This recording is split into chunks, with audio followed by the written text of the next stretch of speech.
திட்டம் போட்டு செயல்படுத்தப்படுகிற ஒரு சூழலை உருவாக்குவதற்காக முடிவெடுப்பது என்று வரும்போது ஆட்சி பல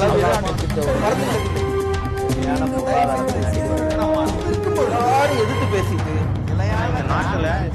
வணக்கம் நண்பர்களே, நேர்பட பேசு நிகழ்ச்சிக்கு வரவேற்கிறோம். தமிழக சட்டமன்ற தேர்தல் களத்தில் பரபரப்பான விறுவிறுப்பான பரப்புரைகள் தொடர்ந்து நடந்து கொண்டிருக்கின்றன. அனைத்து கட்சி தலைவர்களும் இப்போது களத்தில் இறங்கி மக்களை சந்தித்து வருகிறார்கள். தங்களுடைய கட்சிக்கு ஏன் வாக்களிக்க வேண்டும் என்பதற்கான தங்களுடைய விளக்கங்களையும் எதிர்க்கட்சிகளுக்கு வாக்களிக்க கூடாததுக்கான காரணங்களையும் விளக்கிக் கொண்டிருக்கிறார்கள். இந்த பரப்புரைகள் இன்னும் 2 வாரத்தில் முக்கியமாக வாக்காளர்கள் மனதில் என்ன விதமான மாற்றத்தை ஏற்படுத்த போகிறது என்கிற அந்த ஒரு எல்லையை நோக்கி போகும்போது பரப்புரைகளுடைய அந்த தாக்குதல்களும் கடுமையடைந்து வருகின்றன. இன்றைக்கு தமிழக முதலமைச்சரும் அதிமுகவினுடைய பொதுச் செயலாளருமான ஜெயலலிதா மதுரையில் கடுமையான தாக்குதலை திமுக மீது தொடுத்திருக்கிறார். பல்வேறு குற்றச்சாட்டுகளை திராவிட முன்னேற்ற கழகத்தின் மீது வைத்திருக்கிறார். அதேபோல திராவிட முன்னேற்ற கழகத்தினுடைய தலைவர் திரு கருணாநிதி, பொருளாளர் திரு ஸ்டாலின் உள்ளிட்டவர்களும் அதிமுக ஆட்சியின் மீதான பல்வேறு குற்றச்சாட்டுகளை முன்வைத்து வருகிறார்கள் தங்களுடைய பரப்புரைகளில். குறிப்பாக திரு கருணாநிதி அவர்கள் இந்த ஐயம்பாளையம் சம்பவத்தை குறிப்பிட்டு அதில் ஏன் நடவடிக்கை இல்லை என்கிற விதமான கேள்விகளையும் இன்றைக்கு எழுப்பி ஒரு அறிக்கை கொடுத்திருக்கிறார். செல்வி ஜெயலலிதா அவர்களுடைய பேச்சில் முக்கியமாக இன்றைக்கு இடம்பெற்றிருப்பது மதுரையில் பேசியதால் அவர் இந்த கிரனைட் கொள்ளை விவகாரத்தை பெரிதாக பேசியிருக்கிறார். இதில் திமுக அரசாங்கம் எந்த நடவடிக்கையும் எடுக்காமல் அதை மூடி மறைக்க பார்த்தது. அதிமுக ஆட்சிக்கு வந்த பிறகே அதன் மீதான நடவடிக்கைகள், கிரனைட் இயற்கை வள கொள்ளை அப்படிங்கிற அந்த விஷயங்கள்ல அதிமுக அரசு அதிகமான கவனம் செலுத்தியது என்கிற ஒரு தன்னுடைய விளக்கங்களையும் வைத்து திமுக மீது நிறைய குற்றச்சாட்டுகளை முன்வைத்திருக்கிறார். இந்த குற்றச்சாட்டுகளில் அடிப்படை இருக்கிறதா? கிரனைட் கொள்ளையில் நடவடிக்கை வராததற்கு யார் காரணம்? திமுக ஆட்சியா, அதிமுக ஆட்சியா? தொடர்ந்து விவாதிப்போம். இன்றைய நம்முடைய விவாதத்தில் பங்கேற்கிறார்கள் திராவிட முன்னேற்ற கழகத்தினுடைய திரு கண்ணதாசன், அதேபோல அதிமுகவிலிருந்து திரு செல்வம், மார்க்சிஸ்ட் கம்யூனிஸ்ட் கட்சியினுடைய சிந்தன். விரைவில் நம்மோடு இணைகிறார் ஓய்வு பெற்ற IAS அதிகாரி திரு MG தேவசகாயம். அனைவருக்கும் வணக்கம். செல்வம், பல குற்றச்சாட்டுகளை முன்வைக்கிறீங்க. திமுக ஆட்சி தான் கிரனைட் வழக்கை அப்படியே மூடி மறைச்சிச்சு, அதை பெரிய அளவிற்கு வெளியில வர விடாம தடுத்தாங்க அப்படின்லாம் சொல்லிட்டு 5 ஆண்டுகள் உங்களுடைய ஆட்சி இருந்தது, எங்களுடைய ஆட்சியில தான் நடவடிக்கைகள் எல்லாம் எடுத்தோம் அப்படிங்கிற ஒரு கருத்தை முன்வைக்கிறார் ஜெயலலிதா. ஆனால் சகாயம் கமிட்டியை உயர்நீதிமன்றம் அமைச்ச பிறகு அந்த கமிட்டியை எதிர்த்து உச்சநீதிமன்றம் வரை சென்றது உங்களுடைய அதிமுக அரசு. இந்த விஷயத்துல உடனடியாக உண்மை வெளிச்சத்துக்கு வர வேண்டும் என்று ஒருவேளை உண்மையாக அதிமுக நினைத்திருந்ததுன்னா உயர்நீதிமன்றத்தினுடைய வழிகாட்டுதலின்படி அமைக்கப்பட்ட சகாயம் கமிட்டியை எதிர்ப்பதற்கான அவசியம் என்ன? அது சகாயம் கமிட்டி உண்மையிலேயே ஒரு அக்கறையோடு அந்த கிரானைட் கொள்ளையில் சம்பந்தப்பட்டவர்கள் மீது நடவடிக்கை எடுக்க வேண்டும் என்கிற நோக்கமும் அதில் மறைக்கப்பட்டிருக்கிற உண்மைகளை வெளிக்கொண்டு வர வேண்டும் என்கிற நோக்கம் இருந்ததா பரவாயில்ல. ஒரு கட்டத்திற்கு பிறகு சகாயம் மாத்திரமே அவர் போய் சுடுகாட்டில் போய் படுக்கிறது, அதாவது ஒரு கமிஷனர் அரசாங்கத்திடம் முறையான உதவிகளை கேட்டு காவல்துறை பாதுகாப்பு வேண்டாம், காவல்துறை பாதுகாப்பு உயர்நீதிமன்றம் அவரை ஒரு சட்ட ஆணையராக நியமித்து விசாரணை நடத்த சொல்கிறது. அவருக்கான அலுவலகத்திலிருந்து அதிகாரிகளுடைய ஒத்துழைப்பு வரைக்கும் எந்த விதத்திலும் தமிழக அரசு எங்களுக்கு ஒத்துழைக்கவில்லை என்கிற கருத்து முன்வைக்கப்பட்டது. அதனால நீங்க சுடுகாட்டுக்கு போய் ஒரு அதிகாரி, அந்த ஆணையர் அங்க தங்க வேண்டிய அவசியம் வந்தது. அப்ப அந்த இடத்துல தமிழக அரசனுடைய ஒத்துழைப்பு எப்படி இருந்தது என்ன கேட்டீங்கன்னா, ஒரு அதிகாரி, ஒரு அரசாங்கத்தால் நியமிக்கப்படுகிற விசாரணை அதிகாரி முறையாக அந்த துறையினுடைய மாவட்ட ஆட்சித்தலைவரிடத்திலே, மாவட்ட காவல் கண்காணிப்பாளரிடத்திலே அல்லது தலைமைச் செயலாளரிடத்திலே முறையாக அவரிடத்திலே முறையிட்டு உரிய நிவாரணங்களை அல்ல உரிய பாதுகாப்புகளை, தேவையான உதவிகளை பெற்றுக்கணுமே தவிர அவர் போய் ஒரு சுய விளம்பரம் தேடுகிற நோக்கத்தோட போய் படுத்தாருக்கிறதுனாலதான் படுத்தாரு, விளம்பரம் தேடினாரு. இன்னொன்னு, எதிர்கட்சிகள் எல்லாம் அதை அரசியலாக்குவதற்கு திரு சகாயம் அவர்களும் ஒரு காரணமாக, கருவியாக இருந்து விட்டார்கள். உங்களுக்கு ஒரு விஷயத்தை குறிப்பிட விரும்புறேன். 2011 மதுரையினுடைய ஆட்சியராக யார் இருந்தார்? திரு சகாயம் இருந்தார். அந்த சகாயத்தின் மீது தொடர்ச்சியான குற்றச்சாட்டுகளை முன்வைத்தது திராவிட முன்னேற்ற கழகம். அப்படியான ஒரு கட்சிக்கு ஏன் சகாய பண்ண போறாரு? நான் இன்னும் கிடைங்க, அவர் சகாயம் பண்ணாரோ பண்ணல, அதாவது அவருடைய அந்த நடவடிக்கைகளுடைய முறை தவறு. அதாவது ஒரு IAS அதிகாரியை நீங்க அவர் நேர்மையான அதிகாரி அப்படின்னு இதுவரைக்கும் கருத்து இல்ல. ஆனா ஒரு பல முறை டிரான்ஸ்பர் செய்யப்பட்ட ஒரு அதிகாரி தன்னுடைய வாழ்நாள்ல கிட்டத்தட்ட 20 முறை டிரான்ஸ்பர் ஆயிருக்கிறாரு. அப்படியான ஒரு அதிகாரியை விளம்பரத்துக்காக போறார் அப்படின்னு சொல்றதன் மூலமாக நீங்க ஒத்துழைப்பு கொடுக்கலங்கிறத ஒட்டுமொத்தமா அவரை நீங்க எதிர்கட்சிகளுடைய அரசியலுக்கு அவர் ஒரு வகையில தெரிந்தோ தெரியாமலோ பயன்பெற்று விட்டார் என்பதனாலதான் சில ஒரு பிரச்சனைகள் உச்சநீதிமன்றம் ஒரு ஆணையத்தை அமைக்குதுங்க. அதுக்கு ஒத்துழைப்பு கொடுக்க வேண்டியது அரசாங்கத்துடைய கடமையா இல்லையா? தேவையான ஒத்துழைப்புகளை கொடுத்திருக்கிறோம். அவர் எதிர்பார்த்த அதிகபட்ச ஒத்துழைப்புகள் கிடைக்கிறதுக்கு முறையான ஆணைகள் அரசாணைகள் எல்லாம் போட்டு செய்யணும். சில முறைகள் இருக்கு. இல்ல என்ன விஷயம்னு கேட்டீங்கன்னா, கிரானைட் ஊழலை பொறுத்தவரையில மாண்புமிகு புரட்சி தலைவி அம்மாவுடைய அரசு, எங்கள் அரசு பொறுப்பேற்ற பிறகுதான் இந்த கிரானைட் ஊழலே வெளியே வந்துச்சு. இன்னும் சொல்ல போனா இதுல குறிப்பா மதுரையில ஒலிம்பஸ் கிரானைட்ங்கிறது எல்லாருக்கும் தெரிஞ்ச விஷயம். அதுல பங்குதாரர்களின் முக்கியமான பங்குதாரர் யாருன்னு கேட்டா, திமுக தலைவர் கருணாநிதியின் பேரன், முன்னாள் மத்திய அமைச்சர் மு க அழகிரியினுடைய மகன் துரை தயாநிதி ஒரு முக்கியமான பங்குதாரர். இதுல என்ன விஷயம்னு கேட்டீங்கன்னா, இதை நாங்கள் வேகமாக, எங்களுக்கு எந்த பாகுபாடு கிடையாது. அவர் PR பழனிசாமியுடைய ஊழலில் இருந்து அந்த அவருடைய கம்பெனி நிர்வாகத்தில் இருந்து எல்லா மேலையும் பாகுபாடு இல்லாம நடவடிக்கை எடுத்திருக்கோம். இதுல வேற யாரும் ஊழல குளிர்காய்வதற்கு இன்னும் கூட கேட்டீங்கன்னா, அனைத்து இந்திய அண்ணா திராவிட முன்னேற்ற கழகத்தை சார்ந்த யார் மேலேயாவது அதுல கிரானைட் ஊழல் குற்றம் சாட்ட முடியாது. நாங்க யாருமே அதுல நவம்பர்ல ஒரு தன்னுடைய அறிக்கையை சப்மிட் பண்ணார். சகாயம் குழு தன்னுடைய அறிக்கையை சப்மிட் பண்ணுச்சு உயர்நீதிமன்றத்தில். அதற்கு பிறகு சிபிஐ விசாரணைக்கு போலாமா வேண்டாமான்னு 4 முறை ஹியரிங் வந்தது. ஜனவரியில வந்தது, பிப்ரவரியில வந்தது, மார்ச்ல வந்தது. இவ்வளவு அக்கறையோட இருக்கிற தமிழக அரசு, அதிமுக அரசு உடனடியாக அதுல ஒரு முடிவு எடுக்காம அதை இழுத்தடிச்சதுக்கு என்ன காரணம்? நாங்க மட்டுமே ஒரு முடிவு எடுத்துட முடியாது. ஒரு நீதிமன்றத்துக்கு ஒரு வழக்கு போன பிறகு நீதிமன்றம் உங்கள்கிட்ட கேக்குதுங்க. அவர் அறிக்கையை தாக்கல் பண்ணிட்டாரு. இந்த அறிக்கையில் இருக்கிற விஷயங்கள்ல நாங்க நடவடிக்கை எடுக்கிறோம் இன்னைக்கு முதலமைச்சர் சொல்றாங்க. அப்படியான ஒரு நடவடிக்கை எடுக்கக்கூடிய தேவையான ஒரு அறிக்கையில அவ்வளவு விஷயங்கள் இருக்கிற ஒரு இடத்துல நீங்க ஒரு முடிவு சிபிஐக்கு கொடுக்கறதுல உங்களுக்கு என்ன தயக்கம்? உங்க மேல பிரச்சனை இல்ல, உங்க கட்சிக்கு எந்த சம்பந்தமும் இல்லை அப்படின்னா, உங்களுக்கு எந்த தர்ம சங்கடமும் இல்லைன்னா சிபிஐக்கு போகணுங்கிற ஒரு விஷயத்துல ஏன் இத்தனை இழுத்தடிப்பு? அதுல வேண்டியதில்லை. நீங்க ஒரு லா டிபார்ட்மெண்ட்ல இருந்து நாங்க லா டிபார்ட்மெண்ட் டிஸ்கஸ் பண்ணணும். அதுக்கு பிறகு அட்வொகேட் ஜெனரல் இருக்காங்க, அட்டர்னி ஜெனரல். நாங்க அது முறையாக விசாரணை, அதாவது ஒவ்வொருடைய கருத்துரையும் கேட்டுதான் ஒரு அரசாங்கம் முடிவெடுக்க முடியும். அதனால எடுத்தேன் கவிழ்த்தேன்ல முடிவெடுத்து எத்தனை மாத காலம் அதுக்கு 4 மாசம் தானே. 4 ஹியரிங் 4 மாத காலம் இல்ல. ஒரு உயர்நீதிமன்றம் ஒரு முக்கியத்துவம் கொடுத்து ஒரு வழக்கு, இதே வழக்குல 10,000 ரூபாய் ஃபைன் போட்டது இன்னும் காலம் முடிஞ்சிட்டதா ஏன் நினைக்கீங்க? மறுபடியும் மே மாதத்துக்கு பிறகு கேள்வி வருதுன்னா, எல்லாமே ஆட்சி பொறுப்புல இருந்த 5 ஆண்டுகளை விட்டுட்டு மதுவிலக்கு நாங்க படிப்படியா கொண்டு வருவோம் அடுத்த ஆட்சிக்கு வரும்போது. இப்ப அதே மாதிரி இது ஒரு முக்கியமான ஒரு விஷயத்துல இவ்வளவு நாள் இழுத்தடிச்சிட்டு நீங்க இப்ப நாங்க இத பத்தி பேசும்போது அதுக்கு என்ன நம்பகத்தன்மை ஏற்படுங்கிற ஒரு கேள்வி. போன புற்றுநோயை ஒரே நாள்ல மாத்திரை கொடுத்துலாம் சரி பண்ணிட முடியாது. ஒரு பெரிய அறுவை சிகிச்சை பண்ணணும்னு சொன்னா மிக கவனமாக செய்யணும். அதனால நீங்க மதுவிலக்கு பிரச்சனையில இருந்து எல்லாத்தையுமே சொன்னீங்கன்னு சொன்னா ஏதோ அனைத்து இந்திய அண்ணா திராவிட முன்னேற்ற கழகத்தை மட்டுமே நீங்க சொல்லிட்டு இருக்கீங்க. நாங்க எந்த கட்டத்திலையும் மதுவிலக்கை தமிழ்நாட்டில் அறிமுகப்படுத்தியது நாங்க கிடையாது. அதனால இன்னொரு விஷயம், நாங்க கடந்த 5 ஆண்டு காலத்துல மாண்புமிகு புரட்சி தலைவி அம்மா அவர்கள் இன்னும் கூட 4ஆம் தர அரசியல் நடத்துகிற சாதாரணமான தலைவர் கிடையாது. இந்தியாவுடைய மூத்த தலைவர்கள் ஒருவர், மிகவும் நிதானமாகவும் சரியாகவும் செய்யறவங்க. இன்னொன்னு, அம்மா சொன்னாங்கன்னா செய்வாங்கிற நம்பிக்கை வாக்காளர் பெருமக்கள் தமிழ்நாட்டு மக்கள்கிட்ட இருக்கு. நம்ம தொடர்ந்து பேசுவோம். இல்ல இன்னும் ஒண்ணு சொல்லிடுறேன், அதை வேற ஒண்ணு இல்ல. நீங்க எங்களை இவ்வளவு தூரம் நீங்க நிறைய கேள்வி இருக்கு, உங்களுக்கே இன்னும் நிறைய கேள்வி இருக்கு. நான் தொடர்ந்து வர்றேன். ஆட்சி பொறுப்புல இருக்கவங்கள்ட்ட அதிகமா கேட்க வேண்டிய தேவை இருக்கிறவங்களுக்கு எங்களுக்கு பொறுப்பு அதிகம் இருந்தவங்ககிட்டையும் கேட்க வேண்டிய அவசியங்கள் இருக்கு. திரு கண்ணதாசன், செல்வி ஜெயலலிதா சொல்ல மாதிரி இந்த வழக்குல கிரனைட் கொள்ளை, இந்த வழக்குகள்ல இந்த வழக்கை முன்னெடுத்தது அதிமுக ஆட்சிதான். இதை மூடி மறைக்க பார்த்தது திமுக. குறிப்பாக உங்களுடைய கட்சியினுடைய தலைவருடைய குடும்பத்திலிருந்தே ஒருவர் இதில் ஈடுபட்டிருக்கிறார். அப்படிங்கும் போது இதனாலதான் திமுக இது பத்தி பெருசா எங்கேயும் பேசுறது இல்லையா? பல்வேறு விஷயங்களை பத்தி நீங்க அதிமுக அரசாங்கம் பத்தி பேசுறீங்க. ஆனால் கிரனைட் ஊழலை பத்தி இந்த பிரச்சாரங்கள்ல எந்த இடங்கள்லயும் பெரிதாக பேசப்படல. கிரனைட் மட்டும் இல்ல, இயற்கை வளங்களை கொள்ளையடிப்பது அப்படிங்கிற விஷயத்திலேயே எங்களுடைய தேர்தல் அறிக்கை ஒன்றே உங்களுக்கு அது தக்க பதிலை கொடுத்திருக்குன்னு நான் நினைக்கிறேன். இந்த 2011 காலகட்டத்தில் சகாய் அவர்கள் மதுரை ஆட்சியராக இருந்த பொழுது இந்த கிரானைட் முறைகேடுகளை பற்றி ஒரு அறிக்கை சமர்ப்பித்தார். அப்பொழுது ஜெயலலிதா அவர்கள் அதே மதுரையில் நின்று கொண்டு முழக்கமிட்டார், இந்த கிரானைட் கொள்ளைகளை எங்க போனாலும் விட மாட்டேன்னார்.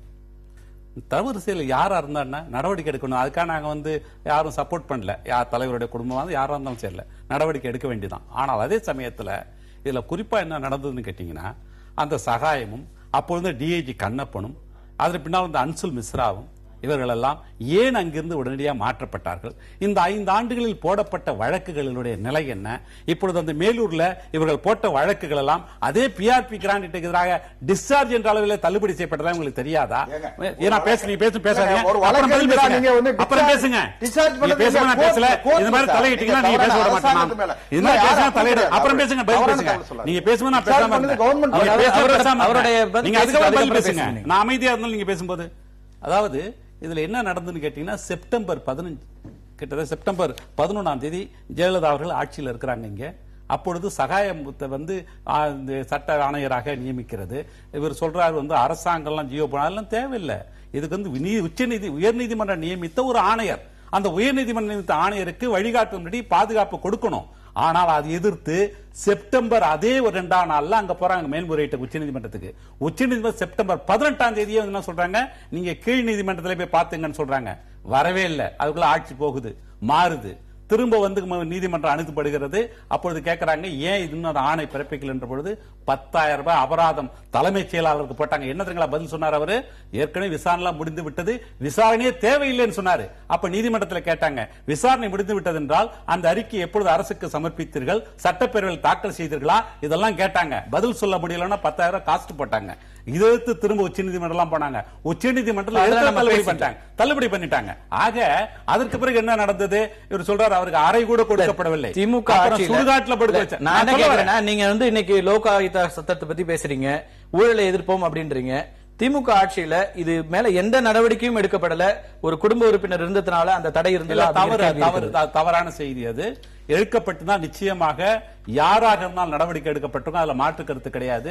அதே போல சொன்னாங்க இவங்க வந்து இது மாதிரி வந்து 2001, 2006 அதிமுக ஆட்சி காலத்துல 77 குத்தகைகள் அனுமதிக்கப்பட்டிருக்கிறது. திமுக ஆட்சியில் அதுக்கு பிறகு 2006, 2011 68 குத்தகைகள். ஒரு ஆட்சிக்கும் இன்னொரு ஆட்சிக்கு பெரிய வித்தியாசமும் இல்ல. எல்லோரும் 2 பேருமே சேர்ந்து இத்தனை குத்தகைகளை கொடுக்கறீங்க. இவ்வளவு பரப்பளவுல இவ்வளவு தூரத்துக்கான ஒரு கனிம வள கொள்ளை நடந்திருப்பதற்கு நீங்க எந்த விதத்திலையும் பொறுப்பு இல்லைன்னு சொல்ல முடியும். இல்ல, பொறுப்பு இல்லைன்னு நம்ம சொல்ல முடியாது. தவறுகள் நடந்திருந்தால் யாராக இருந்தாலும் நடவடிக்கை எடுக்கப்பட வேண்டும் என்பதில் உறுதியா இருப்பவர்கள் நாங்கள். அதுக்காக சொல்ல மாட்டோம். நீங்க இதை பத்தி பேசலன்னு சொன்னீங்க. எங்களுடைய தேர்தல் அறிக்கை முறையாக தேர்தல் அறிக்கையில சொல்லப்பட்டிருக்கிறது. அதுக்கு பிறகு பரப்புரைகள்ல நீங்க முன்வைக்கிற முக்கியமான விஷயங்களை பரப்புரையில முன்வைக்கிறீங்க.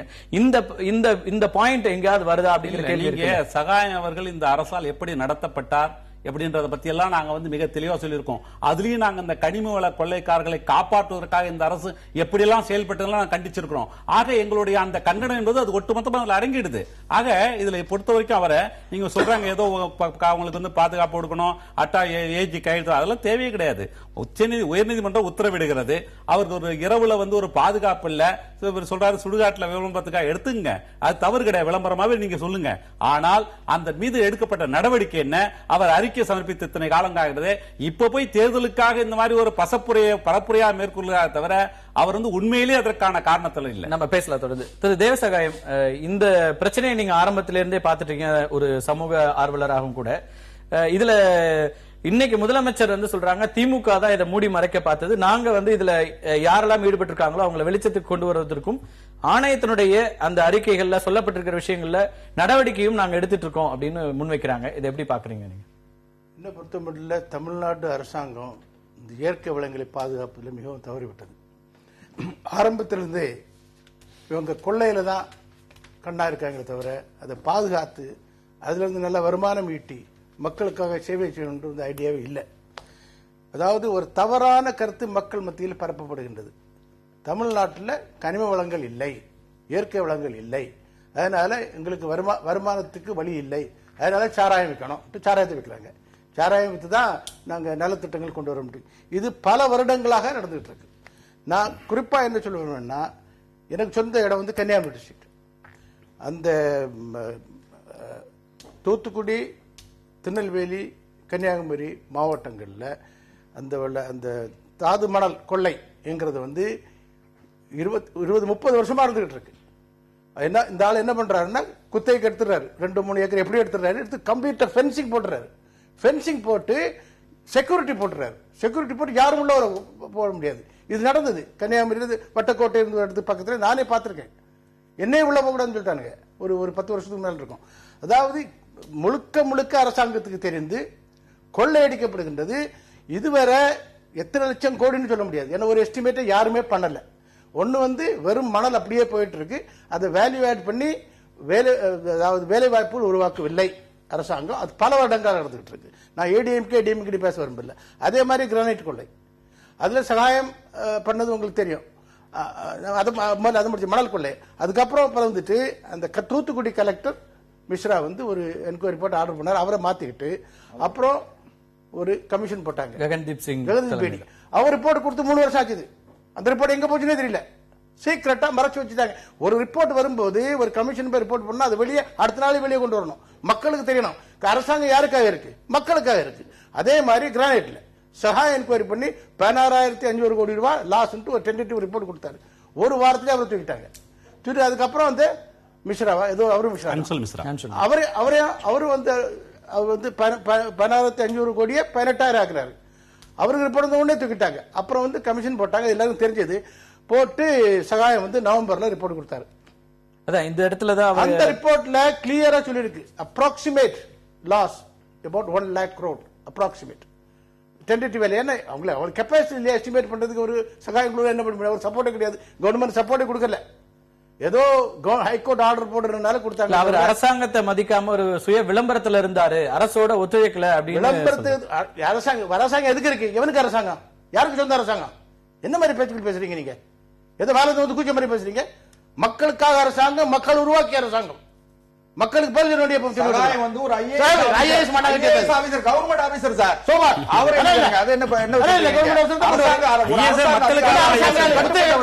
அரசாங்கத்துக்கு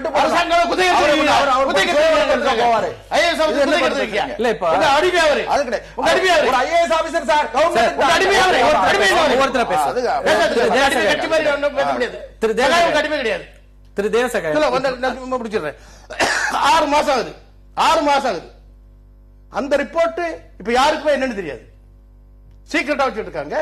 அதுக்கு உயர்நீதிமன்றத்தோட டாக்குமெண்ட்ஸ் இல்ல, அது எப்படி வெளியிட, அரசு எப்படி வெளியிட முடியும்? ஏன் வெளியிட முடியாது? இல்ல அது உயர்நீதிமன்றம் அமைத்த ஒரு கமிட்டி, அதுல கொடுத்துட்டு வெளியிட வேண்டியது என்ன? 6 மாசம் எதுக்கு? ஆக்ஷன் எடுக்க என்னன்னா 6 மாசம் எதுக்கு? ஒரு வாரத்தில் பண்ணிருக்கலாம் இல்ல. என்னன்னா நான் இந்த ஏடிஎம்கே சொல்ல விரும்பல. என்ன எனக்கு தெரிஞ்ச மட்டும் 30 வருஷமா இதே கூத்து தான் நடந்துகிட்டு இருக்கு. வேணன்ட்டே கனிம வளங்களை இயற்கை வளங்களை சப்ரஸ் பண்ணி வருமானம் சொல்லி லூட் அடிச்சு அது கருப்பு பணம். இப்ப எலெக்ஷன்ல வர பணம் எல்லாம் எங்க இருந்து வருது? அங்க இருந்தா வருது. அதனால நீங்க அந்த பார்ட்டி அந்த கட்சி பண்ணாங்க இந்த கட்சி பண்ணாங்க பாகுபாடு பண்ண தேவையில்லை. 30 வருஷமா இதே கட்சி நடந்துகிட்டு இருக்கு. நம்ம தொடர்ந்து பேசுவோம். திரு சிந்தன், நீங்க வந்து இப்போ சமீபத்தில் உங்களுடைய மாநில செயலாளர் ஒரு அறிக்கையும் கொடுத்தாரு. 2 கட்சிகளையும் குற்றச்சாட்டுகள் எல்லாம் முன்வைத்தீங்க. 20 ஆண்டுகள்ல இவ்வளவு கொள்ளை நடந்திருக்கிறது இதெல்லாம் சொல்லிட்டு இருக்கீங்க. 20 ஆண்டுகள்ல 2 கட்சிகளோடையும் கூட்டணியில் இருந்த கட்சி மார்க்சிஸ்ட் கம்யூனிஸ்ட் கட்சி. இதையெல்லாம் சொல்வதற்கு நீங்க வந்து கூச்சப்படலையா? இந்த இடங்கள்லாம் நம்ம தவறிட்டோமே நினைக்கலையா அந்த காலகட்டத்திலையும்? இல்ல, நீங்க நம்ம திரும்பவும் இந்த முதல்ல வந்து ஜெயலலிதா அவங்க பேசி இருக்கிறதுல இருந்து எடுத்துக்கலாம். அவங்க வந்து ஒரு 16,000 கோடி ரூபாய் ஊழல் நடந்திருக்கிறது, 3 நிறுவனங்கள் சம்பந்தப்பட்டு இருக்குன்னு சொல்லி அவங்க பேசுறாங்க. அதுலயே என்ன உண்மை மறைக்கப்படுதுன்னா 1,06,000 கோடி ரூபாய் அளவிற்கு மிகப்பெரிய அளவுக்கு இழப்பு ஏற்பட்டு இருக்குங்கிறதையும் 15 நிறுவனங்கள் வரை இதில் நேரடியாக சம்பந்தப்பட்டிருக்குங்கிறதையும் கிட்டத்தட்ட 20 ஆண்டுகள் இந்த ஊழல் நடந்திருக்கு, முறைகேடாக கிரானைட் வெட்டி எடுக்கப்பட்டிருக்குங்கிறதையும் அதுல சேர்த்து குறிப்பிடுறாங்க. தேர்தல் கூட்டணிகளை பொறுத்த வரைக்கும் நாம் இதுவரைக்கும் பார்த்தது எல்லாமே தொகுதி உடன்பாடுகள், அதுவும் இந்த நம்ம தமிழ்நாட்டில் இந்தியாவில் இருக்கக்கூடிய தேர்தல் முறை காரணமாக வாக்கு வங்கி வாக்கு சதவீதத்துல பகிர்வு செய்து கொள்கிற அடிப்படையில எந்த அடிப்படையில் கொள்கையில தலையிட முடியாத அளவுக்கான தொகுதி உடன்பாடுகளை தான் இது வரைக்கும் நம்ம பார்த்துட்டு வந்துருக்கோம். அந்த அனுபவத்திலிருந்து தான் இப்போ இல்ல இப்போ உங்களுடைய கட்சியினுடைய கிளை செயலாளர்கள், உங்களுடைய பகுதி பிரதிநிதிகள் பல பேர் நேரடியாக பாதிக்கப்பட்டிருக்காங்க அப்படின்னு உங்க அறிக்கை சொல்லுது. அவங்க நேரடியாக நிறைய போராட்டங்கள் சிபிஐ விசாரணை கோரி எங்களுடைய வழக்கு பெட்டி இதெல்லாம் எப்போது நடக்கிறது? இல்ல இதெல்லாம் எப்போது நடக்கிறது? இதையெல்லாம் இடதுசாரி எப்போது பேசுகிறீர்கள்? உங்களுடைய பகுதி செயலாளர்கள் நேரடியா இந்த களத்திலிருந்து பாக்குறாங்க, அவங்க ரிப்போர்ட் கொடுத்திருப்பாங்க. மற்ற கட்சிகள் மாதிரி கிடையாது. அவங்களுடைய அறிக்கைகளை நீங்க முழுமையா பார்க்கக்கூடிய ஒரு கட்சி. அப்போ இவ்வளவு நாட்களாக கூட இருந்த போதெல்லாம் இதுக்கான அழுத்தங்களை கொடுக்காம இன்னைக்கு வெளியில வந்த பிறகு பேசும்போது ரொம்ப A+1 அதாவது ஒரு சூத்திரமாட்ட நீங்க வந்து சொல்ல விரும்புறீங்க. இது தேர்தல் என்பதோ இல்ல இந்த அரசியல் என்பதோ வெகு காலமாக பல்வேறு பிரச்சனைகள் அடிப்படையில் நடக்குது. 2வது இந்த கிரானைட் ஊழல், சகாயம் அவருடைய முதல் அறிக்கை என்ன சொல்லுச்சு? 16,000 கோடி ரூபாய் வரைக்கும் ஊழல் நடந்திருக்குன்னு சொல்லுச்சு. நீதிமன்றம் ஒரு உண்மையான விசாரணைக்கான கால அவகாசத்தை கொடுக்கும் போதுதான் கிட்டத்தட்ட 1 லட்சம் கோடி ரூபாய் வரை ஊழல் நடந்திருக்கு என்பது தெரிய வருது. எனவே இப்படி எப்படிப்பட்ட முறைகேடுகள் நடந்திருக்குங்கிறது வெளியில வர்றதுக்கே மிகப்பெரிய போராட்டம் தேவைப்பட்டிருக்கு. ரெண்டாவது, எந்த இடத்துல முறைகேடுகள் நடந்தது ஒரு பக்கம், நீங்க வந்து அதனுடைய எவ்வளவு பெரிய அளவுக்கு நடந்ததுன்னு புரிஞ்சுக்க முடியலனாலும் ஆயிரக்கணக்கான ஏக்கர்கள் அங்க நிலங்களை வாங்கும் போது பிசிக்கலா உங்களுக்கு தெரியும், உங்களுடைய தொண்டர்கள் தோழர்கள் அங்க இருக்கிறாங்க. அப்படியான எந்த நேரங்கள்லயுமே இதுக்கான இனிஷியேஷன் வந்திருக்கலாமே அப்படிங்கிற. கண்டிப்பா இல்ல, இது வந்து ஒரு பிரச்சனை என்று எடுத்துக்கொண்டு பார்க்கும் போது கண்டிப்பாக இந்த பிரச்சனையில் இன்னும் 20 ஆண்டு காலம் அப்படியான ஒரு பிரச்சனை இருக்கிறதுனே தெரியாம சிபிஐ விசாரணை கோரி வழக்கு போட்டிருப்பது எங்களுடைய மதுரை மாவட்ட செயலாளர். அந்த வழக்கு பெண்டிங்ல இருக்கு. ஒரு ஒட்டுமொத்த அரசு நிர்வாகம், நீங்க இதை எடுத்து பாருங்க, இந்த பிரச்சனையை எடுத்து பாருங்க. நேத்து நாங்க வெளியிட்ட அறிக்கையிலேயே அங்க இருக்கக்கூடிய கனிம வளத்துறையுடைய அதிகாரி சம்பந்தப்பட்டிருக்காரு, பதிவாளர்கள் சம்பந்தப்பட்டிருக்காங்க, தாசில்தார்கள், வட்டாட்சியர்கள், கிராம நிர்வாக அலுவலர்கள் வரைக்கும் எல்லோரும் துணையோடு சேர்ந்து ஒரு மிகப்பெரிய ஊழலாக நடந்திருக்கிற போது, ஒரு சிஸ்டமிக் கரப்ஷன் நடந்திருக்கிற காலத்துல இந்த கரப்ஷனை ஐடென்டிஃபை பண்றதுலயும் இதை எதிர்த்து போராடுறதுலயும் ஒரு வளர்ந்து கொண்டு இருக்கிற ஒரு எளிய கட்சி எந்த அளவுக்கு போராடி இருக்க முடியும்? ஆனா அதே சமயம் இந்த 13 பேர் இந்த 13 பேர் இதுல வந்து தாக்குதலுக்கு உள்ளாகி இருக்கக்கூடியவங்க இடதுசாரிகள் இருக்காங்க, மற்ற பத்திரிகையாளர்கள் இருக்காங்க. ஒட்டுமொத்தமாக நாம் இந்த 2 கட்சிகளை மிகப்பெரிய அளவுல அதிகாரத்தை சுரண்ட விட்டுட்டோம்னு ஒரு கூட்டு பொறுப்போட தான் இதை பார்க்க வேண்டியிருக்கு. நாம எத்தனையோ நிறுவனங்கள் இந்த ஜனநாயகத்தை பாதுகாக்க வேண்டியவங்க, இயற்கை வளங்களை பாதுகாக்க வேண்டியவங்க இதுல தோல்வி அடைஞ்சிருக்கோம். ஆனா இனியாவது இந்த சூழலில் இருந்து நாம் எப்படி மீட்டெடுக்க போகிறோம் ஒரு கூட்டு பொறுப்பா தான் பார்க்கணும். இது அரசியல் பிரச்சனையாக மட்டுமல்ல, இது அரசியல் பிரச்சனையாகவும் இருக்க வேண்டிய பிரச்சனை. திமுக தான் வந்து இதையெல்லாம் மூடி மறைக்க பார்த்தது அப்படின்னு முதலமைச்சர் இன்னைக்கு குற்றச்சாட்டை வைக்கிறாங்க. அதை நீங்க ஏற்கிறீங்க? இல்ல, இது ஒரு இது அரசியல் படுத்துவது இந்த 2 இயக்கங்களுடைய நோக்கம். ஆனா நான் இது நன்றி சொல்ல விரும்புறது என்னன்னா, எப்படியாவது இதை விவாதத்துக்கு கொண்டு வந்தீங்களேன்னு பாக்குறேன். ஏன்னா மக்கள் நல கூட்டணி தொடர்ந்து, இந்த கூட்டணி ஆரம்பிக்கப்பட்ட காலத்திலிருந்து தொடர்ந்து இந்த விஷயத்தை பேசிக்கிட்டே இருக்கும். இப்பவாது இதை விவாத பொருள் ஆக்குனீங்களேன்னு நாங்க பாக்குறோமே தவிர, விவாத பொருள் ஆக்கும் போது கூட நான் சொன்னது போல 3 நிறுவனங்களை சொல்லியிருக்காங்க, ஒட்டுமொத்த 15 நிறுவனங்கள் 16,000 கோடின்னு சொல்லியிருக்காங்க. ஆனா 1,06,000 கோடி வரை ஊழல் நடந்திருக்கிறது, முறைகேடு நடந்திருக்கிறது. ரெண்டாவது, மிகப்பெரிய அளவுல நிலம் சுரண்டப்பட்டிருக்கு, ஒட்டுமொத்த சிஸ்டம் கரப்ட் ஆயிருக்கு. இதையெல்லாம் எப்படி அவங்க சரி பண்ணுவாங்க? படிப்படியா மதுவிலக்கு மாதிரி படிப்படியா சிஸ்டத்தை எப்படி சரி பண்ணுவாங்க? 2014ஆம் ஆண்டு நாடாளுமன்ற தேர்தல் வரை, தேர்தலில் கூட்டணிகள் அமைக்கிற காலம் வரை இவங்க எங்களோட இருந்தாங்க. அதை விட முக்கியம் என்னன்னா, அவங்களுடைய சட்டமன்ற கட்சி தலைவர் மரியாதைக்குரிய சவுந்தரராஜன் அவர்கள் கூட சட்டமன்றத்துல இப்படிப்பட்ட ஒரு நேர்மையான அரசு, மாண்பு புரட்சி தலைவி அம்மாவின் அரசு, எங்க அரசு மாதிரி நல்ல அரசு இல்லைன்னு சொல்லி பல விஷயங்கள்ல எப்படி செயல்படுது. இடதுசாரி தலைவர்களே ஒரு தலைவர் சொன்னாரு, ஏற்கனவே இது மாதிரி ஒரு கட்சியாக இருக்கிறது, அதோட கூட்டணி வைக்கிறீங்களேன்னு சொன்னதுக்கு ஏற்கனவே ஒரு முறை மக்கள் தண்டிச்சுட்டாங்க, அதனால அதுக்கு நாடாளுமன்றத்துக்கான இடத்தை பெற போகும்போது பேசப்பட்ட பேச்சு அதெல்லாம் கூட்டு பொறுப்பை நான் உங்கள்கிட்ட இடதுசாரி பண்றது உங்கள்கிட்ட நான் கேள்வி கேட்கிறேன். என்னோட கேள்வி என்னன்னா, நீங்க இதையெல்லாம் சொல்லி உங்களுடைய இயலாமை, நீங்க செய்த தவறுகளை ஜஸ்டிஃபை பண்ண முடியுமா? அவங்க எங்களோட இருந்தாங்க, எங்களை அணுகுனாங்க, இதெல்லாம் வேற விஷயம். உங்களுக்கு இன்னைக்கு நீங்க வந்து திமுக மீது குற்றச்சாட்டு வைக்கிறீங்க, நாங்க தான் வந்து தமிழகத்துல இயற்கை வளங்களை பாதுகாப்பதுல ரொம்ப குறிப்பாக இருக்கிறோம் அப்படின்னு சொல்றீங்க, தமிழ்நாட்டினுடைய நலன்ல முக்கியமா இருக்கும்னு சொல்றீங்க. அப்ப இதெல்லாம் சொல்லிட்டு நீங்க தப்பிக்க பார்க்க முடியாது. இந்த விஷயங்கள்ல எவ்வளவு நீங்க நடவடிக்கைகள் என்ன எடுக்கப்பட்டிருக்கு, எல்லா நேரங்களிலும் இது வந்து நடவடிக்கைகளுக்கு துரிதமா எடுக்கிறதுக்கு பதிலா கால நீட்டிப்பு தான் நடந்திருக்கு. இல்ல, இதுல வந்து மாண்பு புரட்சி தலைவி அம்மாவை பொறுத்தவரையிலே சுய விளம்பரம் தேடுவதற்காக எடுத்தேன் கவிழ்த்தேன்னு எந்த முடிவும் எடுக்கிறது இல்ல. ரொம்ப நீண்ட யோசனையும் முறையான, இன்னும் சொல்ல போனா அந்த துறை சார்ந்த அலுவலர்களிடத்தில் ஆய்வு செய்து, கலந்து பேசி ஆய்வு செய்து முடிவெடுக்கிறவங்க. இதுல என்னன்னு கேட்டீங்கன்னா, நாங்க அரசாங்கத்திற்கு நிறைய பொறுப்பு இருக்கு, நாங்க போற போக்குல எது ஒண்ணு சொல்லிட்டு போயிட முடியாது. அதனால மாண்புமிகு புரட்சி தலைவி அம்மா அதிகமா இருக்கு, அதனாலதான் என்ன கேட்டீங்கன்னா, அம்மா என்ன சொல்லியிருக்காங்க இன்னைக்கு, எம்ஜி அவரு திமுக தலைவர் கருணாநிதியுடைய குடும்பத்தை சார்ந்தவர்களே இதுல வந்து இருந்தாங்க. இப்போ இன்னொரு விஷயம் என்னன்னு கேட்டா, 2011க்கு முந்தைய 2006, 2011ஆம் ஆண்டு காலத்திலே திமுக அரசு பொறுப்புல இருந்த காலத்திலேயே இந்த கொள்ளை நடந்திருக்கு. அதை திமுக மூடி மறைத்தது. நாங்க ஆட்சிக்கு வந்த பிறகுதான் வழக்கு பதிவு செஞ்சு சொல்லிடுறேன். அது சகாயம் அறிக்கைங்கிறது எல்லாமே என்ன சொல்றாங்கன்னு கேட்டா, 1 லட்சம் கோடி 2 லட்சம் கோடிங்களா எல்லாமே அசம்ஷன் தான். எதுவுமே வந்து எல்லா நீதிமன்றத்தில் இருக்கு. அந்த எவ்வளவு அறிக்கை ஏக்கர்கள் வரல. பதிவு அதான் செய்யப்பட்டிருக்கிறது, எவ்வளவு ஏற்றுமதி செய்யப்பட்டிருக்கிறது, இது எல்லாமே எல்லாம் இருக்கு. இருக்கு. சகாயம் கமிட்டி ஆய்வு நடத்தி இந்த அறிக்கை கொடுக்கப்பட்டிருக்கு. அறிக்கை- நீங்க வந்து 1 லட்சம் கோடி இல்லன்னு சொல்லலாமே தவிர அது 80 90,000 கோடியாக இருக்கலாம் அல்லது 1,20,000 கோடியா இருக்கலாம். ஆனால் அந்த கண்டிப்பா, அமௌண்ட் கண்டிப்பா. பெரிய அளவுக்கு இருக்குது. கண்டிப்பா. அந்த குவாண்டம் அப்படிங்கிறது ரொம்ப பெரிய ஒரு quantum. அதன் மீது மிக கடுமையான நடவடிக்கை எடுப்பதற்கு மாண்புமிகு புரட்சித் தலைவி அம்மா இதையெல்லாம் அவர்கள் சட்டமன்றத்துல பலமுறை கேள்வி எழுப்பப்பட்ட போது விவாதத்துக்கு வராதது இன்னைக்கு மக்கள் மன்றத்துல பிரச்சாரத்துல பரப்புரையின் போது பேசப்படுகிறது போது அதுக்கான நம்பகத்தன்மை எவ்வளவு இருக்கும்? இந்த கேள்வி இருக்கிறது. திரு தேவசகாயம், இப்ப நீங்க சொல்றதுல இருந்து பார்த்தா ஒட்டுமொத்தமாக இது தொடர்ந்து நடந்துட்டே இருக்குன்றீங்க, இந்த சிஸ்டமே கரப்ட் ஆயிடுச்சு அப்படின்றீங்க. இதுல இருந்து எப்படிதான் இந்த விஷயங்கள் அரசியலை ஒரு பக்கம் தள்ளி வச்சுட்டு ஒரு அட்மினிஸ்ட்ரேட்டரா நீங்க பொசிஷன்ல இருந்திருக்கீங்க. ஏற்கனவே நம்ம வந்து 2 லட்சம் கோடிக்கு மேல கடன் இருக்கிற ஒரு மாநிலம், இந்த இயற்கை வளங்களை வைத்துட்டு என்ன பண்ண முடியும் அப்படின்னு நீங்க நினைக்கிறீங்க? 2 விதமான வளங்கள் இருக்கு. ஒன்னு வந்து minor minerals, major minerals. Major மினரல்ஸ்க்கு ரெஸ்பான்சிபிலிட்டி வந்து கவர்மெண்ட் ஆஃப் இந்தியாவுக்கு. அதில் வந்து அட்டாமிக் எனர்ஜி டிபார்ட்மெண்ட் வரும், மைன்ஸ் மினரல்ஸ் டிபார்ட்மெண்ட் வரும், என்வரன்மெண்ட் டிபார்ட்மெண்ட் அப்புறம் வருவாங்க. பெரிய ப்ராசஸ் அது. இந்த அங்கே இவங்க பண்ணுறது மேஜர் மினரல், அந்த தாது மணல் அது மேஜர் மினரல். அப்புறம் மைனர் மினரல் வந்து அது கல் அந்த மாதிரி எல்லாம் வரும்போது இப்போ என்னன்னா ஒரு பாலிசியே இல்லை. தமிழ்நாடு கவர்மெண்ட்டுக்கு பாலிசியே இல்லை.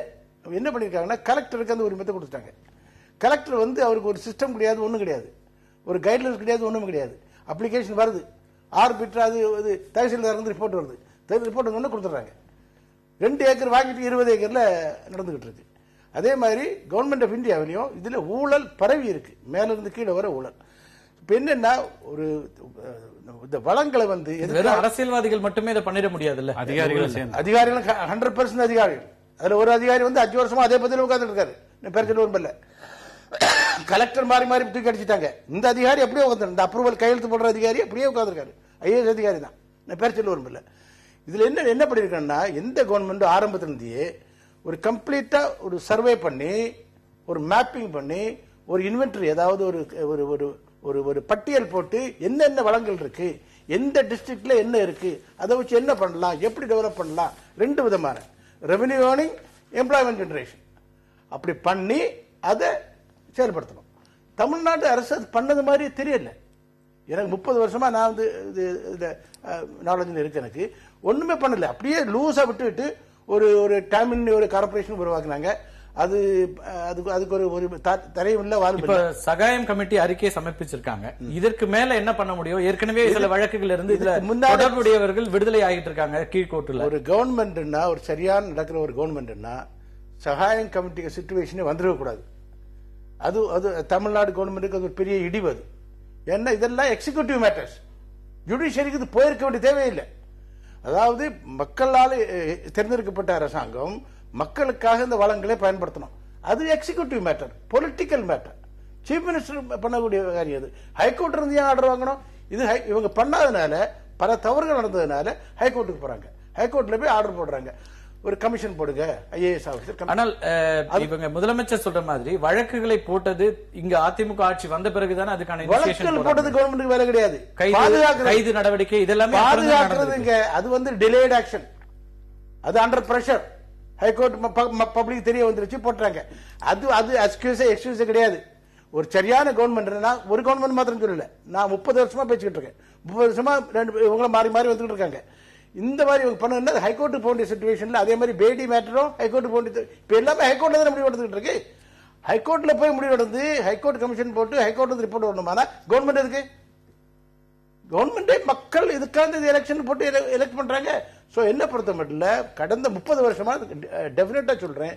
இப்போ இந்த கிரானைட்டை பொறுத்த மட்டும் ஒரு டிஸ்ட்ரிக்ட் தான் ரிப்போர்ட் வந்து, ஒரு மாவட்டம் 1,06 கோடி. மதுரை மாவட்டத்தை மட்டுமே இத்தனை மாவட்டங்கள் இருக்கு. இதை விட ஜாஸ்தி வேற மாவட்டங்கள் இருக்குன்னு சொல்றாங்க. எவ்வளவு அதை பற்றி ஏதாவது இன்வென்டரி பண்ணிருக்காங்களா? பட்டியல் போட்டிருக்காங்களா? Resource analysis பண்ணிருக்காங்களா? ஒண்ணும் கிடையாது. ஆனால் குறைந்தபட்சமா இதெல்லாம் வந்து தேர்தல் பரப்புரையில விவாதத்துக்கு வர்றது, அல்லது ஒருவர் பேசும்போதாவது குறைந்தபட்சம் விவாதத்துக்கு வருது அப்படின்னு நம்ம அதை பார்க்க முடியுமா? இந்த விஷயங்களை இஷ்யூ பேஸ்டா பேசுறாங்க, அதனால இதை வந்து நம்ம கவனிக்கிறோம், இல்ல இது மக்களை ஏமாற்றுவதற்கான ஒரு பேச்சு நடத்துக்கிறது. அதாவது பொலிட்டிக்கல் அட்வான்டேஜ், அதாவது மக்களை திசை திருப்புறதுக்காக பண்றாங்க. என்ன பொறுத்த மட்டும் கிளியரா ஓப்பனா சொல்றேன், இந்த 2 கவர்மெண்ட்டுக்கும் ரெஸ்பான்சிபிலிட்டி உண்டு. நீங்க இந்த கட்சி பேச வேண்டிய தேவையில்லை. அதனால அவங்க அம்மா இது பண்ணாங்க, ஐயா இது பண்ணாங்கன்னு பேச வேண்டிய தேவையில்லை. Government failure, total failure of governance and government. Thiru Selvam, இப்ப பேடி அவர்களுடைய அறிக்கை தாக்கல் செய்யப்பட்டு 3 ஆண்டுகள் ஆனது. அதுக்கப்புறம் அதுல 71 குவாரிஸ் வந்து நீங்க வந்து திருப்பி என்கொயரி பண்ணீங்க. அதுவும் அவர் தயார் பண்ணி கையில வச்சிட்டு இருக்கிறாரு. ஆனால் இதுல ஒண்ணு குறிப்பாக எதிர்க்கட்சிகள் தொடர்ந்து கேட்டுட்டே இருந்தாங்க சட்டமன்றத்துல, இதை நீங்க வந்து வெளியிடுங்க, அந்த அறிக்கையில இருக்கிற சாராம்சங்களை வெளியிடுனாங்க. இது கடைசி வரைக்கும் நீங்க அதுக்கான எந்த முயற்சியும் எடுக்கல. அத ஒரு விஷயம் என்னன்னு கேட்டீங்கன்னா, இது நீதிமன்றத்துல இருக்கிற விஷயங்கள்ல சில விஷயங்கள் அறிக்கை தாக்கல் செய்யப்பட்ட அறிக்கையை நீங்க ஏன் கொடுக்கல? நீங்க இப்ப சகாயம் கமிட்டி நீதிமன்றத்துல இருக்க டாக்குமெண்ட் நான் கேக்குறது, இவர் பேடி தலைமையிலான அறிக்கை 3 ஆண்டுகளுக்கு முன்னாடி உங்கள்கிட்ட கொடுக்க கொடுத்து 91 கொரிஸ் போட்டு அந்த கொரிக்குலாம் வந்து நம்ம வந்து ரிட்டர்னா வந்து வாங்கியிருக்கோம், வாங்கிட்டு இருக்கு. ஒரு விஷயம் நீங்க இந்த கிரானைட்டுக்குள்ளே தயவு செஞ்சு தாதுமணல் அறிக்கையில நீங்க அறிக்கையை வாங்கவே இல்ல சார். அவர் உங்ககிட்ட சப்மிட் பண்றதுக்காக வெயிட் பண்ணாரு. 2வது அறிக்கை, முதல் அறிக்கை தாக்கல் பண்ணிட்டாரு, அது இன்னும் வெளியிடப்படல. உயர்நீதிமன்றத்தில் நிலுவையில் இருக்கிற விஷயம் தெரிஞ்சு வச்சிருக்க சகாய மேட்டர் வந்து உயர்நீதிமன்றத்தில் நிலுவையில் இருக்கிற விஷயம். அம்மாவுடைய கேம்பெயின்ல அது மட்டுமே இல்ல, இன்னும் கூட முல்லை பெரியார் விஷயத்துல 136 அடியா விஷயத்துல அப்படிலாம் கிடையாது. அம்மா வந்து இன்னொன்னு, அம்மா வந்து எதையும் நிதானமா செய்வாங்க சார். அம்மா சொன்னா நம்புறாங்க, செய்வாங்கன்னு நம்புறாங்க மக்கள். ஜனநாயகத்துல இறுதி எஜமானர்கள் வாக்காளர் முன்னாடியே கேட்ட அதே கேள்விதான் திருப்பி கேட்கிறேன். ஆட்சி பொறுப்பு இருக்கும்போது இதெல்லாம் செய்திருக்கும் போது நம்பிக்கை இன்னும் கூடுதலா இருந்திருக்கு. நாங்க தானே சார் வழக்கு போட்டோம். நாங்க நினைச்சிருந்தா வழக்கு போட்டீங்க. அதற்கு பிறகு நான் என்ன அதான் கேட்கிறேன், வழக்கு போட்டீங்க, உங்களுடைய உண்மையான அக்கறை ஓகே புரிஞ்சுக்கிறோம். ஆனால் அதற்கு பிறகு நீதிமன்றங்கள் ஒவ்வொரு முறையும் இந்த வழக்கை எடுக்கும் போதெல்லாம் அதுக்கான பதில கொடுக்காம இழுத்தடிச்சுட்டே போனது, சகாயம் கமிட்டி எதிர்த்து உச்ச நீதிமன்றம் வரைக்கும் போறது, அவருக்கு வந்து முழு ஒத்துழைப்பு கொடுக்காம அவருக்கான அலுவலகமே இல்லாம அவரு போயிட்டு இருந்த சூழலும் பார்த்தோம். என்ன நம்பிக்கை வரும்? நீதிமன்றத்துல வந்து இருக்கிற ஒரு வழக்கு, அது அட்வொகேட் ஜெனரல் அவங்க பாப்பாங்க, லா டிபார்ட்மெண்ட் அப்படி பாத்துக்கிட்டு இதுல சம்பந்தப்பட்ட ஒருத்தர் விடுதலை ஆயிருக்காரு. அதுக்கு நாங்க என்ன பண்ண முடியும்? அதுல உண்மையான இதோட அழுத்தமாக வேலை பார்த்திருந்தா இது போயிருக்காது. இன்னொன்னு இதுக்கு வந்து அப்ப அதுக்கு அந்த விடுதலையை கொடுத்தவர் மேல இன்னைக்கு நடவடிக்கை இருக்கிறது. உயர்நீதிமன்றம் தலையிட்டு, அதுவும் உயர்நீதிமன்றம் எப்படி தலையிட்டுச்சு? 2001 இருந்து 2006 இருந்து 2011 உயர்நீதிமன்றத்துக்கு நீங்க போனீங்களா? யாரு சார்? விடுதலை எதிர்த்து உயர்நீதிமன்றத்துக்கு நாங்க வந்து அப்பீலுக்கு போனோம். அப்பீலுக்கு வந்து அது வந்து மெரிட், அதாவது இன்னொன்னு கேளுங்க சார், அப்பீல் வந்து வயபிளான்னு நாங்க பாக்கணும். அது மெரிட்டா, அப்பீலுக்கு வந்து அது போகலாமா அப்படின்னு நாங்க பாக்கணும்.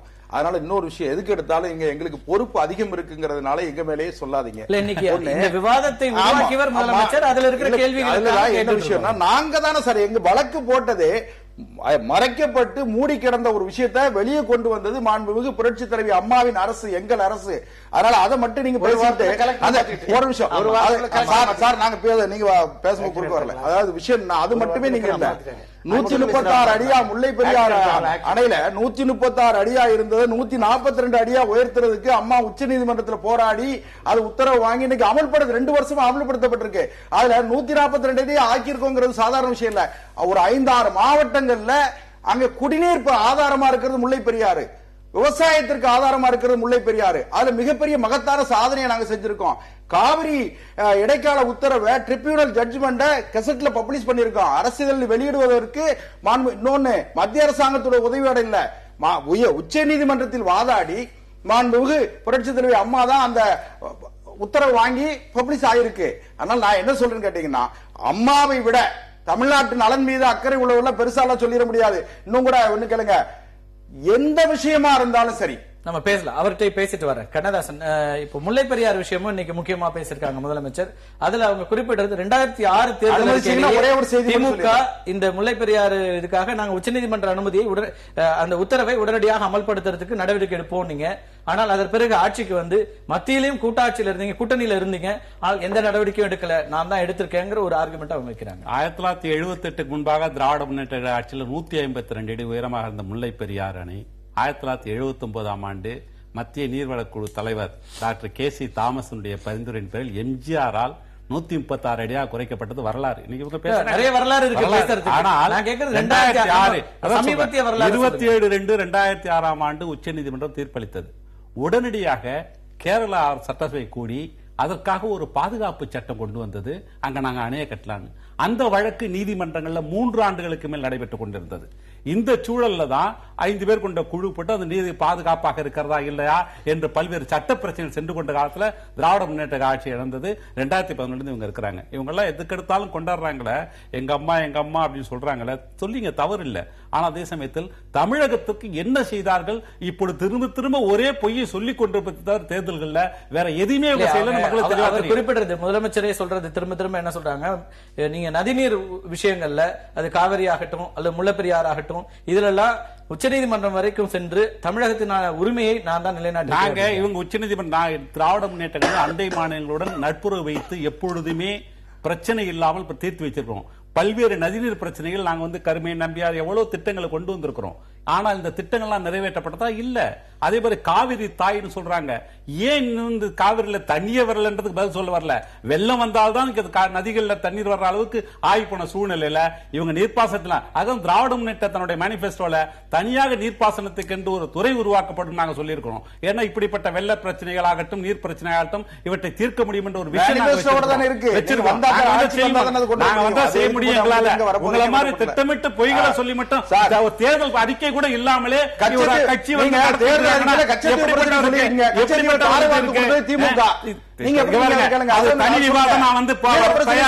தயார். இதெல்லாம் ஏன் இந்த பிரச்சனை இந்த பிரச்சனை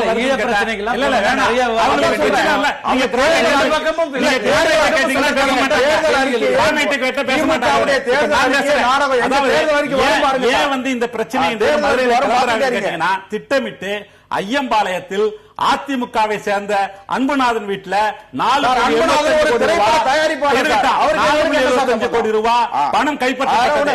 எழும்பூர்ல தஞ்சை மாவட்ட அதிமுக நிர்வாகிகளுடைய வீட்டுல கிட்டத்தட்ட கோடிக்கணக்கான ரூபாய் பணம் பெற்று இந்த செய்திகள் எல்லாம் திசை திருப்புவதற்காக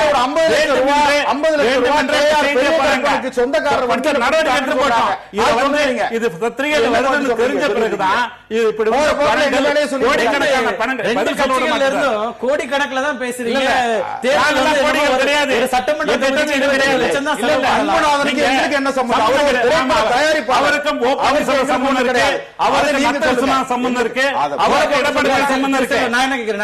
இவர் திமுக தலைவர் திரு கருணாநிதியும் பொருளாளரும் தொடர்ந்து வெளிப்படையாக குற்றச்சாட்டுகள் வைக்கிறாங்க இந்த 2 அமைச்சர்களுக்கும் தொடர்புடையவர்கள். இதுவரை நான் ஒண்ணு கேளுங்க சார், எல்லா விஷயங்களுக்கும் மறுப்பு சொல்லிக்கிட்டே இருந்தா மற்ற வேலையை பார்க்க முடியாது. முக்கியமான ஒரு பெரிய குற்றச்சாட்டு அவங்க மேல வைக்கிறாங்க. கேளுங்க, தேர்தல் களம் சூடு பிடித்திருக்கு. நாங்க வாக்காளர் பெருமக்களை சந்தித்து எங்கள் தரப்பு நியாயங்களை சொல்லிட்டு இருக்கோம்.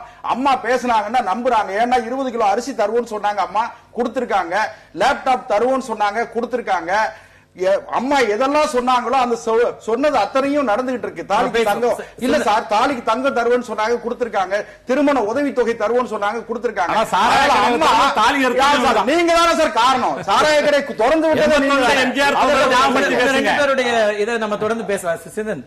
தொடர்ந்து பார்க்கும்போது இவங்க மாறி மாறி குற்றச்சாட்டுகள் இதெல்லாம் இருக்கிறது. நீங்க சொல்றீங்க முக்கியமான தமிழகத்தினுடைய முக்கியமான பிரச்சனைகளுக்கு எல்லாம் மக்கள் நல கூட்டணி தான் முன்வைக்குது. அது ஊழலாக இருக்கலாம், கனிம வள கொள்ளையாக இருக்கலாம், அல்லது மதுவிலக்கு, இந்த மாதிரி எல்லா பிரச்சனைகளையும் நாங்க முன்வைக்கிறோம். கூடுதலா ஒரு விஷயம் பார்க்க வேண்டியது என்னன்னா, நீங்க கேட்டீங்க இடதுசாரிகள் எதிர்த்து போராடினது, அந்த மாதிரி விஷயங்கள் நீங்க கேட்டீங்க. திமுக அதிமுக இப்போ நீங்க வெளிப்படையாக நம்ம பார்க்கும்போது ஒரு நாடகத்துக்கு அவங்க சண்டை போடுவது போல காட்டிக்கொண்டாலும் களத்துல மிகப்பெரிய கட்சிகள், கிராமத்துக்கு ஒரு 100 பேர் 200 பேர் இருக்கக்கூடிய அளவுக்கு வலுவான கட்சிகள். ஆனா இந்த ஊழல் களத்துல நடந்துதான மக்களுக்கு வெளியில வந்திருக்கு. இது மாதிரியான ஊழல்கள்ல ஒரு நெக்ஸஸ் இல்லாம, அதாவது சொல்லப்படாத ஒரு ஒப்பந்தம் இல்லாமல் இது எப்படி வெளிப்படையா தெரியாம இவ்வளவு நாள் இருந்திருக்கும்? நம்மெல்லாம் மிகச்சிறிய 91 ஆரம்பிச்சு இது எந்த வரைக்கும் இல்ல இல்ல நீங்க வழக்கு 91 ஆரம்பிச்சு நீங்க எடுத்து வழக்கு போட்டு யாரை பிடிக்க போறீங்க, எப்ப பிடிக்க போறீங்க?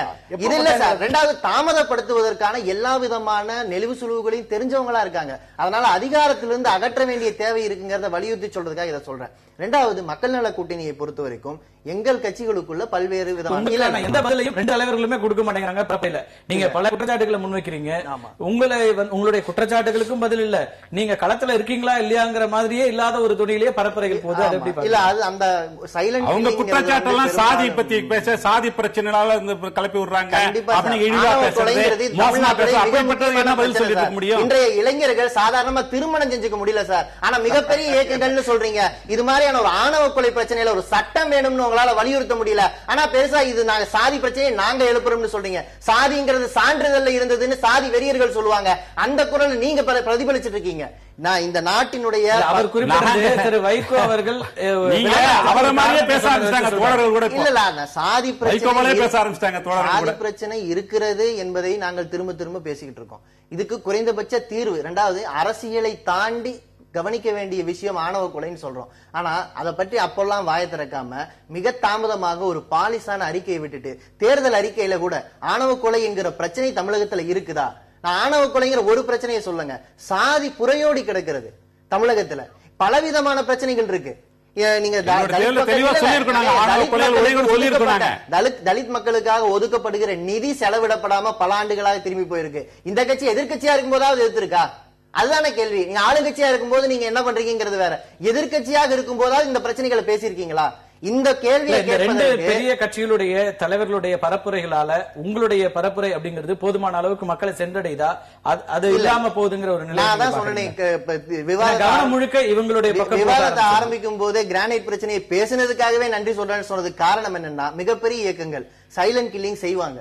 ஆனா அதை தாண்டியும் இந்த பரப்புரையை மக்களிடம் எடுத்து செல்வதற்கான வேலையில தான் மக்கள் நல கூட்டணி இருக்கு. திரு தேவசகாயம், ஒரு பொறுப்பான ஒரு ஓய்வு பெற்ற அதிகாரியா இருந்தாலும் தொடர்ந்து நீங்க சமூகத்துல பணியாற்றிட்டு இருக்கீங்க. தேர்தல் நேரங்கள்ல இந்த பரப்புரைகள் அப்படிங்கிறது எதை மையமாக வைத்திருக்கணும்? இஷ்யூ பேஸ்டா தான் இப்ப தலைவர்கள் பேசுறாங்கன்னு எடுத்துக்கலாமா, அல்லது ஒருவரை ஒருவர் சாடுகின்ற தனிநபர் விமர்சனங்கள், அல்லது வெறும் ஒரு லாவணி கச்சேரியா இது போகுது அப்படின்னு நீங்க பாக்குறீங்களா? பொதுவான அந்த பரப்புரை உங்க கேம்பெயினை பார்த்தா ஒருவரை ஒருவர் சாடிக்கிட்டு தான் இருக்காங்களே தவிர மக்களுக்கு தேவையான என்னங்கிறது ஒன்னும் யாரும் முன் வைக்கல.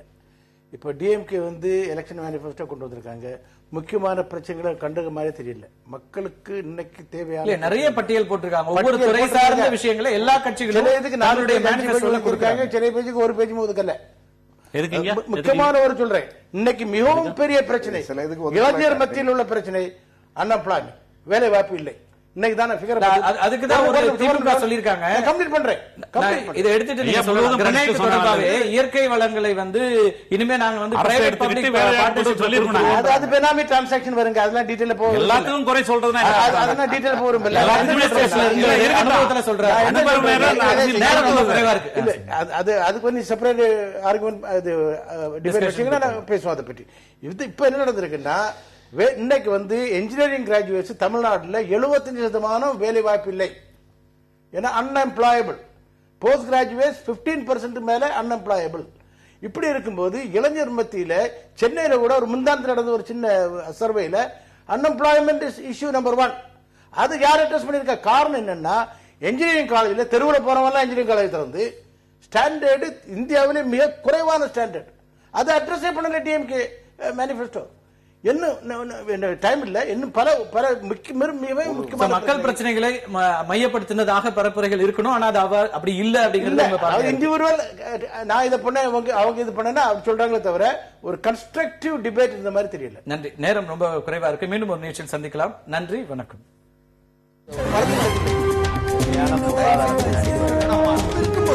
எதிர்த்து பேசிட்டு